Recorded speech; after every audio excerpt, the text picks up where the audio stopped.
প্রিয় ছাত্রছাত্রীরা, আজ আমি তোমাদের কাছে ক্লাস 8-এর প্রশ্নবিচিত্রা 2025 থার্ড ইউনিট টেস্ট মডেল 9-এর কোয়েশ্চেনগুলো আলোচনা করব। বিষয় ভূগোল। দেখো, প্রথমেই মানচিত্র আছে। মানচিত্রগুলো অবশ্যই তোমরা নিজেরা বাড়িতে প্র্যাকটিস করে নেবে। দেখো, 2-এর দাগের আছে সঠিক উত্তরটি নির্বাচন করো। একে আছে মহাসাগরীয় ভূত্বক যে শিলা দ্বারা গঠিত হয় তা হলো granite, B basalt, C graphite, D gneiss. উত্তর হবে বি ব্যাসেল্ট। 2-এর দাগের অ্যান্থ্রাসাইট কয়লা রূপান্তরিত হয়ে সৃষ্টি হয় A granite, B graphite, C marble, D quartzite. এটার ক্ষেত্রে আমি বলবো অ্যান্থ্রাসাইট কয়লাটা কিন্তু নিজে একটা রূপান্তরিত শিলা। সে কিন্তু নিজে হচ্ছে কিছু রূপান্তরিত হয়ে কিছু সৃষ্টি করতে পারে না, কিন্তু তাপ ও চাপের অত্যাধিক পরিমাণে তাপ ও চাপের ফলে কিন্তু গ্রাফাইটে পরিণত হয়। ঠিক আছে, যেহেতু তুমি অ্যান্থ্রাসাইট কয়লা রূপান্তরিত কী শিলা সৃষ্টি করার কথা বলছে, সেহেতু উত্তরটা তোমরা কিন্তু অবশ্যই গ্রাফাইট করবে। 3-এ যে তাপমাত্রায় বায়ু সম্পৃক্ত হয় তাকে বলে এ শিশিরাঙ্ক, বি হিমাঙ্ক, সি স্ফুটনাঙ্ক, ডি গলনাঙ্ক। উত্তর হবে এ শিশিরাঙ্ক। 4-এর দাগে শান্ত আবহাওয়া নির্দেশ করে A cumulonimbus, B cumulus, C altostratus, D cirrus মেঘ। উত্তর হবে কিউমুলাস। 5-এর দাগে পিগমি অধিবাসীরা যে জলবায়ুর অন্তর্গত তা হলো এ নিরক্ষীয়, বি তুন্দ্রা, সি ভূমধ্যসাগরীয়, ডি মৌসুমী জলবায়ু। উত্তর হবে এ নিরক্ষীয়। 6-এর দাগে ভূমধ্যসাগরীয় অঞ্চলে শীতকালে বৃষ্টিপাত হয় যে বায়ু দ্বারা তা হলো এ আয়ন বায়ু, বি পশ্চিমা বায়ু, সি মৌসুমী বায়ু, ডি মেরু বায়ু। উত্তর হবে বি পশ্চিমা বায়ু। 7-এর দাগের একটি পরিবেশ বান্ধব শক্তি হলো এ তাপবিদ্যুৎ, বি জলবিদ্যুৎ, সি বায়ুবিদ্যুৎ, ডি পারমাণবিক শক্তি। উত্তর হবে সি বায়ুবিদ্যুৎ। 8-এর দাগের ভারতের পরিবেশ রক্ষা আইন চালু হয় এ 1981, বি 1982, সি 1985, ডি 1986 সালে। উত্তর হবে ডি 1986 সালে। 9-এর দাগের গ্রেট ব্যারিয়ার রিফ দেখা যায় এই ভারত মহাসাগরে, বি প্রশান্ত মহাসাগরে, সি আটলান্টিক মহাসাগরে, ডি কুমেরু মহাসাগরে। উত্তর হবে বি প্রশান্ত মহাসাগরে। 10-এর দাগের ওশিয়া মহাদেশে একটি অন্তর্বাহী নদী হলো এ ক্লাতা, বি ওয়াইটাকি, সি কুপার, ডি মারে ডার্লিং। উত্তর হবে সি কুপার। 3-এর দাগে দেখো শুদ্ধ অশুদ্ধ লেখো। একে আছে জেটি উইলসন হলেন পাঁচ সংস্থান তত্ত্বের সঙ্গে যুক্ত একটি বিজ্ঞানী। এটা হবে শুদ্ধ। 2-এর দাগের উত্তর গোলার্ধে পশ্চিম বায়ুর গতিবেগ দক্ষিণ গোলার্ধের তুলনায় কম হয়। এটা হবে শুদ্ধ।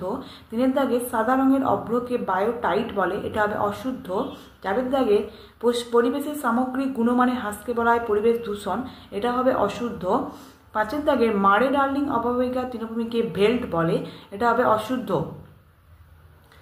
বিয়ে দেখো শূন্যস্থান পূরণ করো। একে আছে স্থলবায়ু ও সমুদ্রবায়ুর বৃহৎ সংস্করণ হলো ড্যাশ বায়ু। উত্তর হবে সাময়িক। 2-এ আছে মৌসুমী জলবায়ু অঞ্চলের উপকূলে ড্যাশ অরণ্য দেখা যায়। উত্তর হবে ম্যানগ্রোভ। 3-এ আছে সবুজ বিপ্লবে কৃষি উৎপাদন বাড়ালেও ড্যাশ ব্যবহারের ফলে জীবজগৎ ক্ষতিগ্রস্ত হয়েছে আর মাটি দূষিত হয়েছে। এটা হবে রাসায়নিক সার ও কীটনাশক ব্যবহারের ফলে। 4-এর দাগে ভারতের একমাত্র জীবন্ত আগ্নেয়গিরি হলো ড্যাশ দ্বীপ। উত্তর হবে ব্যারেন। 5-এর দাগের পৃথিবীর দীর্ঘতম প্রবাল প্রাচীর ড্যাশ। উত্তর হবে গ্রেট ব্যারিয়ার রিফ। সি বাম দিক ও ডান দিক মিলিয়ে লেখো। একে আছে ভূমধ্যসাগরের আলোক স্তম্ভ, তার সঙ্গে মিলবে স্টম্বলি। 2-এ আছে মায়ানমারের মৃত আগ্নেয়গিরি, তার সঙ্গে মিলবে মাউন্ট পোপা। 3-এ আছে নিরক্ষীয় শান্ত বলয়, তার সঙ্গে মিলবে আইটিসি জেট। 4-এ আছে চেরনোবিল, তার সঙ্গে মিলবে এ ইউক্রেন। 5-এ আছে তুন্দ্রা জলবায়ু, তার সঙ্গে মিলবে বি সাইবেরিয়া। ডি দেখো এক কথা উত্তর দাও। একে আছে ভারতের কোথায় কোথায় উষ্ণ প্রশমন আছে, যেটা আমি তোমাদেরকে দেখিয়ে দেব। রায়মার্টিনের সহায়িকাতে পেজ নম্বর 17-তে দেখো উষ্ণ প্রশমন কোথায় কোথায় আছে। পশ্চিমবঙ্গের বক্রেশ্বর আর বিহারের রাজগীর প্রভৃতি স্থানে। ঠিক আছে, এটা লিখলেই হবে। 2-এর দাগে আছে দেখো মাটির সৃষ্টির পূর্বের ক্ষয়প্রাপ্ত শিলাচিহ্নকে কি বলা হয়। উত্তর হবে রেগোলিথ। 3-এ আছে ভারতের খনিজ সম্পদের ভাণ্ডার কাকে বলা হয়। উত্তর হবে ছোটনাগপুর মালভূমিকে। 4-এ আছে বায়ুপ্রবাহের গতিবেগ কোন যন্ত্র দ্বারা মাপা হয়। উত্তর হবে অ্যানিমোমিটার। 5-এ আছে নিউজিল্যান্ডের উচ্চতম সিংহের নাম কি। উত্তর হবে মাউন্ট কুক। 4-এর দাগে দেখো নিচের প্রশ্নগুলির সংক্ষিপ্ত উত্তর দাও। একে আছে অন্তঃকেন্দ্রমণ্ডল বলতে কি বোঝো, যেটা টেক্সট বইয়ের পেজ নম্বর 6-এ অন্তঃকেন্দ্রমণ্ডল দেখতেই পাচ্ছ। এখান থেকে এতটা পর্যন্ত কিন্তু অবশ্যই তোমরা মুখস্থ করতে পারো। 2-এর দাগের আছে দেখো মহিসঞ্চরণ ধারণা কি, যেটা আমি তোমাদের দেখিয়ে দেবো টেক্সট বইয়ের পেজ নম্বর 7-এ মহিসঞ্চরণ ধারণা। এখান থেকে এতটা পর্যন্ত তোমরা লিখলেই হবে, অবশ্যই তোমরা কিন্তু মুখস্থ করে নেবে। 3-এর দাগে দেখো আছে ভূমিকম্পের কেন্দ্র কাকে বলে, যেটা আমি তোমাদেরকে দেখিয়ে দেবো টেক্সট বইয়ে পেজ নম্বর 14তে যে ভূমিকম্পের কেন্দ্র কাকে বলে এখান থেকে এতটা পর্যন্ত লিখলেই হবে। ঠিক আছে, তারপর দেখো 4 দাগের আছে পাললিক শিলায় জীবাশ্ম দেখা যায় কেন, এটা আমি তোমাদেরকে দেখিয়ে দেব।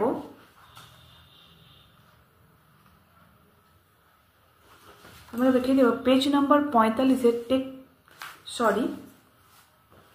যেটা আমি তোমাদেরকে দেখিয়ে দেব রায়মার্টিনের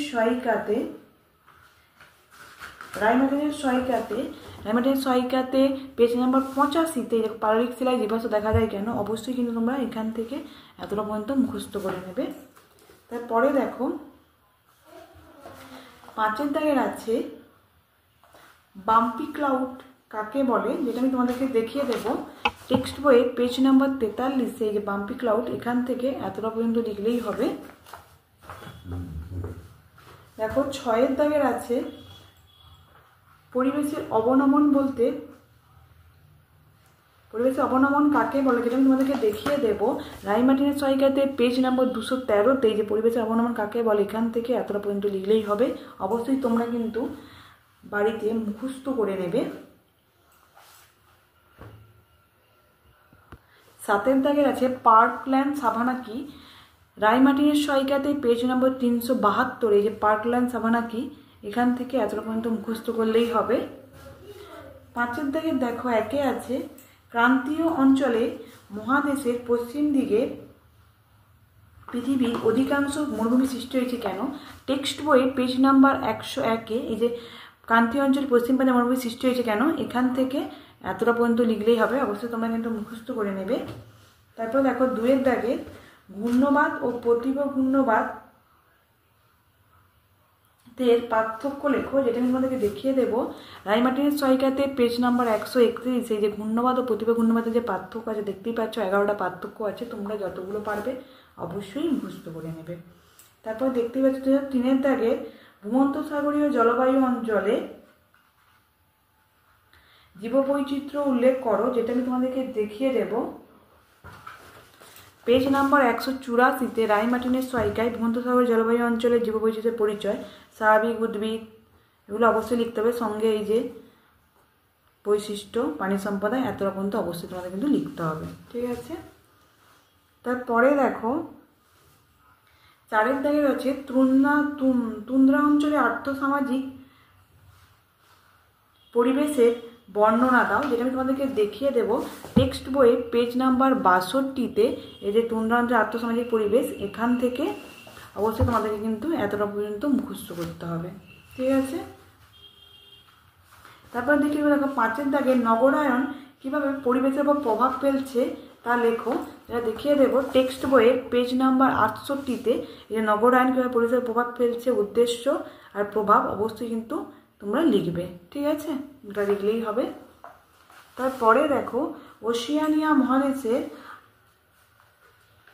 মহাদেশে আঞ্চলিক বিভাগগুলি নাম লেখো, যেটা আমি তোমাদেরকে দেখিয়ে দেব পেজ নাম্বার 355-তে যে ওশিয়া মহাদেশে আঞ্চলিক বিভাগগুলির নাম অস্ট্রেলেশিয়া, মেলানেশিয়া, তারপরে দেখো এই যে মাইক্রোনেশিয়া, পলিনেশিয়া পরের পৃষ্ঠাতে আছে, অবশ্যই এই বিভাগগুলির নাম বললেই হবে আর তোমরা অবশ্যই কিন্তু আলোচনা করে দেবে। ঠিক আছে, বিভাগগুলির নামের সঙ্গে সঙ্গে কিন্তু অবশ্যই পুরোটা করে লিখতে হবে। ঠিক আছে, আলোচনা করে দেবে পুরোটাই। তারপর 7-টা দেখো আর্টেজিও কূপ কীভাবে তৈরি হয়, যেটা আমি তোমাদেরকে বলে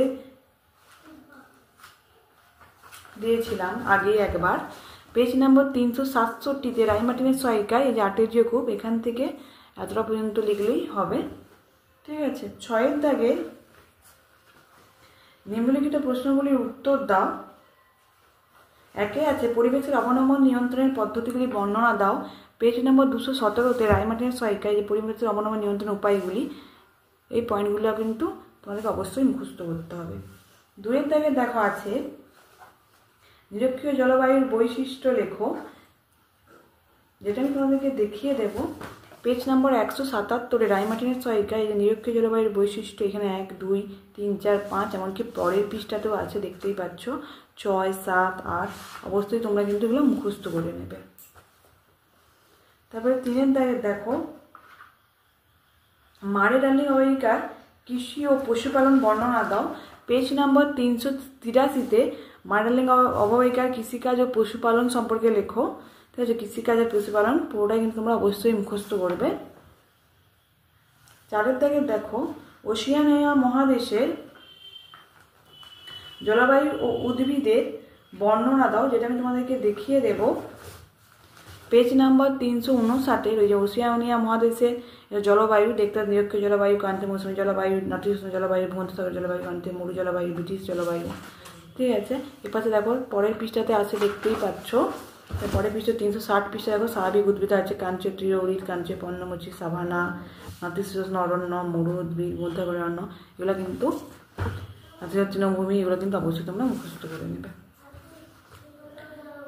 ঠিক আছে, তারপরে দেখো 5 দাগে হচ্ছে চিত্র অঙ্কন করো।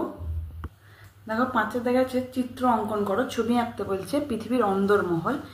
এই যে পৃথিবীর অন্দরমহলের টেক্সট বইয়ের পেজ নাম্বার 6-এ এই ছবিটা আঁকবে আর অবশ্যই কিন্তু পয়েন্টিং করবে। ঠিক আছে, অথবা দিয়ে দেখো আরেকটা আছে পৃথিবীর বায়ুর চাপ বলো, যেটা আমি তোমাদেরকে দেখিয়ে দেব। ও নিয়ত বায়ু প্রবাহ রাইমার্টিন সহায়িকায় পেজ নাম্বার 111-তে অবশ্যই এই ছবিটা তোমাকে আঁকতে হবে। পৃথিবীর বায়ুর চাপ বলয়ের সঙ্গে নিয়ত বায়ু প্রবাহ সম্পর্ক ছবি আঁকতে হবে, প্লাস যা পয়েন্টিং আছে সেরকমভাবেই তোমাদেরকে করতে হবে। ঠিক আছে, তোমাদের যদি আমার এই ভিডিওটা ভালো লেগে থাকে অবশ্যই লাইক, কমেন্ট আর বেশি বেশি করে শেয়ার করে দেবে অন্য বন্ধুদের, যাতে এই ভিডিওগুলো তারা আগে দেখতে পায়। আমার চ্যানেলের ভিডিও আগে দেখার জন্য অবশ্যই একটা সাবস্ক্রাইব করে রাখবে। ধন্যবাদ।